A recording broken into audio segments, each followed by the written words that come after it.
ನನ್ನ ಹೆಸರು ತನುಷ್. ನಾವಿವತ್ತು ಮಂತ್ರಾಲಯ ಹೋಗಬೇಕು ಅಂತ ಅಂದ್ಕೊಂಡಿದ್ವಿ. ಆ್ಯಕ್ಚುಲಿ ಒಂದು ವಾರ ಮುಂಚೆನೇ ಅಂದ್ಕೊಂಡಿದ್ವಿ, ಆದರೆ ಇವತ್ತು ಹೊರಡಬೇಕಾಗಿತ್ತು. ಅದಕ್ಕೆ ಇವತ್ತು ಬೆಳಗ್ಗೆ ನಮ್ಮ ತಾತ ಬಂದು ಕರ್ಕೊಂಡು ಹೋಗ್ತೀನಿ ಅಂತ ಹೇಳಿದರು. ಸೊ ಬೆಳಗ್ಗೆನೇ ಎದ್ದು ನಾವೆಲ್ಲ ರೆಡಿಯಾಗಿ ಮತ್ತು ಮಮ್ಮಿ ಪಲಾವೆಲ್ಲ ಮಾಡಿಕೊಂಡು ರೆಡಿ ಮಾಡ್ಕೊಂಡಿದ್ದು. ಮತ್ತು ತಾತ ಬಂದ ತಕ್ಷಣ ಒಂದು ಸ್ವಲ್ಪ ಹೊತ್ತು ಮಾತಾಡಿಕೊಂಡು ರೆಡಿ ಆಗಿಬಿಟ್ಟು ಬಂದ್ವಿ.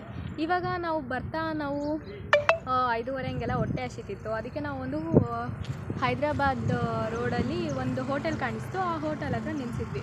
ಇವಳು ನನ್ನ ತಂಗಿ ನೆಕ್ಸ್ಟ್ ಕಂಟಿನ್ಯೂ ಮಾಡ್ತಿದ್ದಾಳೆ. ಹಾಯ್. ಆವಾಗ ಮುಂದೆ ಹೋಗಿ ನೋಡಿದ್ರೆ ಅಪ್ಪ ಚಟ್ನಿ ಸ್ಮೆಲ್ ಅಂತೂ ತುಂಬ ಚೆನ್ನಾಗಿ ಬರ್ತಿತ್ತು. ಹಾಗೆ ಕೆಲವೊಬ್ಬರು ಟೀ ಕಾಫಿ ಎಲ್ಲ ಕುಡಿದ್ರು. ಹಾಗೆ ನಮ್ಮ ಕಣ್ಣಿಗೆ ಇಡ್ಲಿ ಕಳಿಸ್ತು. ಆವಾಗ ಚಟ್ನಿ ಸ್ಮೆಲ್ ಕೂಡ ಚೆನ್ನಾಗಿ ಬರ್ತಿತ್ತು.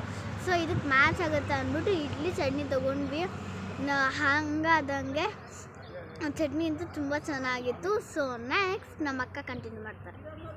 ಮತ್ತು ನಾವು ಅಲ್ಲಿಂದ ಮುಂದೆಗಡೆ ಬರ್ತಿದ್ದಂಗೆ ಮತ್ತೆ ಹೊಟ್ಟೆ ಹಸಿ ಸ್ಟಾರ್ಟ್ ಆಯಿತು. ಏಕೆಂದರೆ ಚಿಕ್ಕ ಹುಡುಗಿ ಇದ್ದಾಳಲ್ಲ, ಅವಳಿಗೆ ಹೊಟ್ಟೆ ಹಸಿಯುತ್ತೆ ಅಂತ ಹೇಳಿ ಮತ್ತು ಮನೇಲಿ ಮಾಡಿರೋ ಪಲಾವ್ ಯಾಕೆ ವೇಸ್ಟ್ ಮಾಡಬೇಕು ಅಂತ ನಮ್ಮ ಮಮ್ಮಿ ಹೇಳಿದರು. ಮತ್ತು ಅಲ್ಲಿಂದ ನಾವು ಊಟ ಮಾಡೋಕ್ಕೋಸ್ಕರ ಇಲ್ಲಿ ಬಂದು ನಿಲ್ಲಿಸಿದ್ವಿ. ಏಕೆಂದರೆ ಒಂದು ಸ್ವಲ್ಪ ನೆರಳಿತ್ತು ಅಂತ ಹೇಳಿ. ಬಟ್ ಹಿಂದೆಗಡೆನೇ ನಿಲ್ಲಿಸ್ಬೇಕಂತ ಪ್ಲ್ಯಾನ್ ಇತ್ತು.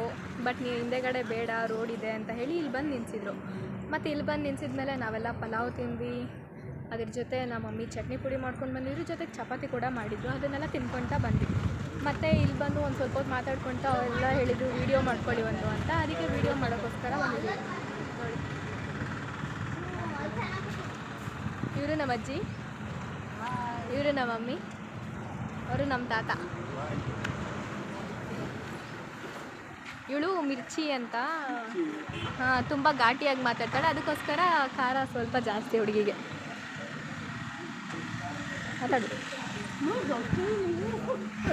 ಸೊ ನೆಕ್ಸ್ಟು ಎಲ್ಲರೂ ಇಲ್ಲಿ ಬಂದ್ವಿ. ಎಲ್ಲ ರೀಲ್ಸ್ ಮಾಡೋಣ ಅಂತ ಅಂದ್ಕೊಂಡ್ವಿ. ರೀಲ್ಸ್ ಮಾಡ್ತಾ ಇದ್ವಿ. ಸೊ ಎಲ್ಲರೂ ಹೇಳಿದ್ರು ಹೋಗಿ ರೀಲ್ಸ್ ಮಾಡೋ ಅಂದರು. ಸೊ ಅದಕ್ಕೋಸ್ಕರ ರೀಲ್ಸ್ ಮಾಡ್ತಾ ಇದ್ವಿ. ಎಲ್ಲ ಆಯಿತು. ಇವಾಗ ಹೊರಡಬೇಕು. ನೋಡೋಣ ನೆಕ್ಸ್ಟ್ ರೀಲ್ಸು ಕಂಟಿನ್ಯೂ ಆಗುತ್ತೆ ಮಂತ್ರಾಲಯದಲ್ಲಿ ಹೋದ್ಮೇಲೆ. ಇವಾಗ ಆಲ್ರೆಡಿ ನಾವು ಆಂಧ್ರ ಪ್ರದೇಶಲ್ಲಿ ಬಂದಿದ್ದೀವಿ. ಓಕೆ ಬಾಯ್.